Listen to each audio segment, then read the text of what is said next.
బండి సంజయ్ కొడుకు బండి భగరత్ పైన పోక్సో కేసు నమోదైంది. అలాగే ఈ రోజు విచారణకు కూడా హాజరు కాలేదు. అసలు దీని గురించి మీరు ఏమంటారు? అండ్ నిన్న యాత్రలో కూడా ఇది కావాలని కుట్ర చేస్తున్నారు, నా కుటుంబాన్ని రోడ్డు మీదకి లాగడానికి అని చెప్పేసి బండి సంజయ్ కూడా వ్యాఖ్యలు చేయడం జరిగింది. అసలు దీని గురించి మీరు ఏమంటారు? ఇది చెప్పడానికి నాకు చాలా బాధాకరం అండ్ కొంచెం భయం కూడా ఉంది. ఎందుకంటే ఇది పెద్దవాళ్ళ సమస్య, ఇది మనం మాట్లాడేంత అర్హత కూడా లేదు. కానీ యాజ్ ఏ నాలెడ్జ్ పర్సన్ గా మనం ఒక సొసైటీలో ఉంటున్నాం కాబట్టి ఇప్పుడు అది కేసు నిజమా, అబ్బాయి దిక్కు ఉందా లేకపోతే అమ్మాయి దిక్కు ఉందా అన్నది మనకు తెలియదు. బికాస్ మన మీడియాలో వచ్చిన సంఘటనలు ఏదైతే చూస్తున్నాం, అదే ఎఫ్ఐఆర్ ఏదైతే నమోదైందో దాని ప్రకారం మాట్లాడుకుంటే కనుక కంపల్సరీ తను సరెండర్ అవ్వాలి. పోలీస్ వాళ్ళ ఏదైతే ఎఫ్ఐఆర్ ఫైల్ అయిందో అబ్బాయి కంపల్సరీ అక్కడికి రావాలి, భగీరథ అక్కడికి రావాల్సిందే. ఎందుకంటే ఇవాళ నేను కూడా నేరం చేస్తే నన్ను ఇట్లే వదిలేస్తారా అండి? నా నేరం లేదు, నేను నేరం లేదంటే ఇవాళ చెంచల్గూడ దగ్గర కానీ చెర్లపల్లి దగ్గరికి వెళ్ళండి, మీరు ఎంతమంది నేరస్తులు ఉన్నారు? దాంట్లో నేరం చేయని వాళ్ళు కూడా ఇలా శిక్ష అనుభవిస్తున్నారు. అంటే మనకు టీఎల్సీ అన్ని చూసిన తర్వాత ఎఫ్ఐఆర్ చేస్తున్నారా?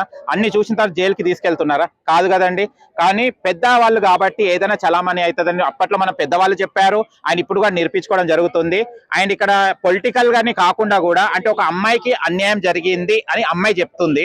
కానీ అమ్మాయి పరంగా చూస్తే గనక అమ్మాయికి కూడా ఇంట్రెస్ట్ తోనే కలిసినట్టుంది. ఎందుకంటే మనం చూస్తే 2 times కలవడం, వాళ్ళ ఇంటికి రావడం, పర్మిషన్ లేకుండా అయితే వీడియోస్ అవన్నీ చూస్తే కనుక పర్మిషన్ లేకుండా ఇవాళ మిమ్మల్ని టచ్ చేయాలన్నా మీ పర్మిషన్ ఉంటే నేను టచ్ చేయగలుగుతాను. మీడియా ముందు మీ పర్మిషన్ ఉంటే నేను ఇవాళ ఇక్కడ మాట్లాడగలుగుతాను. వితౌట్ ఎనీ పర్మిషన్ ఎవరు మీరు యాక్సెస్ ఇస్తారు? కాబట్టి 2 విధాలుగా సంథింగ్ ఏదో డిస్టర్బెన్స్ అయింది. యాక్చువల్లీ ఇది ఈ సెక్సువల్ గా ఏ సంబంధం ఏదో అంటే రిలేషన్ ఉంది అంటున్నారు.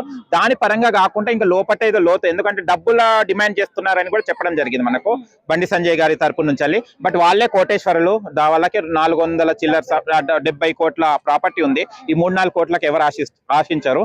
ఇన్నర్ గా ఏదో ఉంది. ఆయన ఇంకొకటి ఏంటంటే ఈ అబ్బాయి కూడా హనీ ట్రాప్, ఏ ట్రాప్ అయినా కూడా మన పోలీసులకు చట్టానికి ఎవరు చుట్టాలు కాదు కదండి. మన పోలీస్ వాళ్ళు పిలుపుని స్వీకరించి అక్కడికి వెళ్ళేసి మనం ఏముందో అని చెప్పుకొని దానికి బయటికి రావాలి. ఎందుకంటే అన్యాయంగా అయితే ఎవరైతే ఇరికియారు కదండి. న్యాయం మనకు అడ్వకేట్స్ ఉన్నారు వాదించడానికి. ఆయన మీ డాడీ పెద్ద మినిస్టర్, అవునా కదా? అంత పెద్ద వ్యక్తి ఉన్నప్పుడు మీకు ఎవరు ఇస్తారండి లోపట?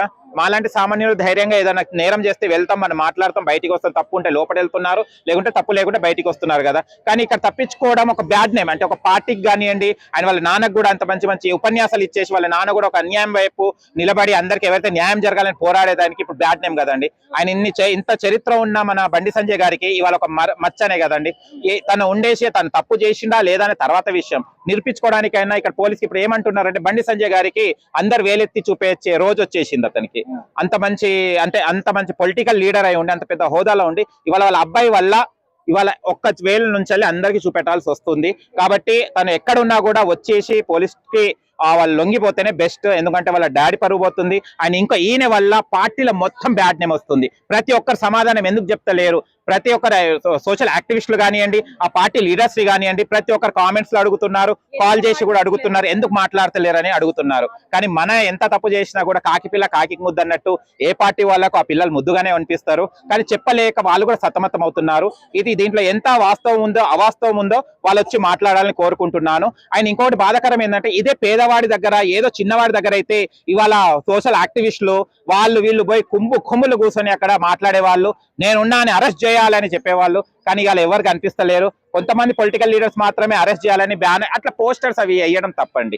ఎందుకంటే ఎవరిదైనా ఆడపిల్లనే ఎవరి ఇంట్లో అయినా సమస్యలు జరుగుతూనే ఉంటాయి. రేపు ఇవాళ మన దగ్గర జరిగింది, రేపు వాళ్ళ ఇంట్లో కూడా జరగవచ్చు. కానీ ఏదైనా కూడా మన ధర్నాలు కానీ ఇవి అన్నా కానీ ఒక పొలిటికల్ గా కాకుండా ఒక అమ్మాయికి ఒకవేళ అమ్మాయికి అన్యాయం జరిగితే న్యాయం జరగాలని కోరాలే తప్ప కానీ ఇలా చేయడం నాకు నచ్చలేదు. ఎందుకంటే ఇవాళ ఈ పార్టీలో అయింది, రేపు మీ పార్టీలో అవ్వచ్చు, రేపు వేరే పార్టీలో అవ్వచ్చు, అది అని నేను చెప్తున్నాను.